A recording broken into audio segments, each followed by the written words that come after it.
लंबे समय से इलेक्टोरल बॉन्ड चर्चा में बना हुआ है। इलेक्टोरल बॉन्ड मामले पर कई लोगों के बयान सामने आए और अब आखिरकार पीएम मोदी ने भी खुलकर इलेक्टोरल बॉन्ड पर बात की। दरअसल पीएम मोदी ने तमिलनाडु के एक चैनल को इंटरव्यू दिया, जिसमें पहली बार चुनावी बॉन्ड योजना को लेकर अपनी बात रखी। रिपोर्टर के ये पूछने पर कि क्या इस योजना की कोर्ट से खारिज होने को सरकार के लिए झटका माना जाए, पीएम ने कहा, 2014 से पहले चुनावों के दौरान राजनीतिक दलों को मिले पैसे का कोई हिसाब नहीं मिलता था। मुझे बताइए ऐसा क्या हुआ है जिससे ये माना जाए कि ये मेरी सरकार के लिए झटका है। मैं पक्का मानता हूँ कि जो लोग इसे लेकर आज नाच रहे हैं वो पछताने वाले हैं। आगे बात करते हुए पीएम ने कहा, मैं पूछना चाहता हूं उन सभी विद्वानों से कि 2014 से पहले जितने भी चुनाव हुए उनमें पैसा तो खर्च हुआ ही होगा, तो कौन सी ऐसी एजेंसी है जो बता पाए कि पैसा कहां से आया, कहां गया। मोदी ने चुनावी बॉन्ड बनाया, इसके कारण आज आप ढूंढ पा रहे हो कि बॉन्ड किसने लिया, किसे दिया। इसके कारण पैसे का पता चल रहा है। कोई व्यवस्था पूर्ण नहीं होती, कमियां हो सकती हैं, लेकिन उन्हें सुधारा जा सकता है।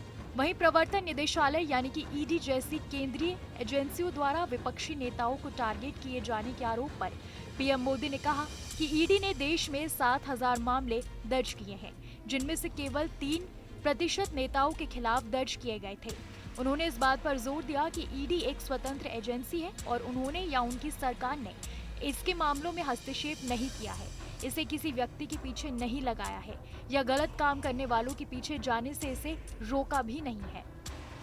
दरअसल 15 फरवरी को दिए गए एक ऐतिहासिक फैसले में सुप्रीम कोर्ट के 5 न्यायाधीशों की संविधान पीठ ने केंद्र की चुनावी बॉन्ड योजना को असंवैधानिक बताते हुए रद्द कर दिया था, जिसने गुमनाम राजनीतिक फंडिंग की अनुमति दी थी।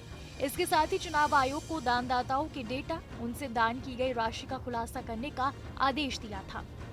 आपको बता दें कि चुनावी बॉन्ड है क्या। दरअसल चुनावी बॉन्ड एक तरह का वचन पत्र है।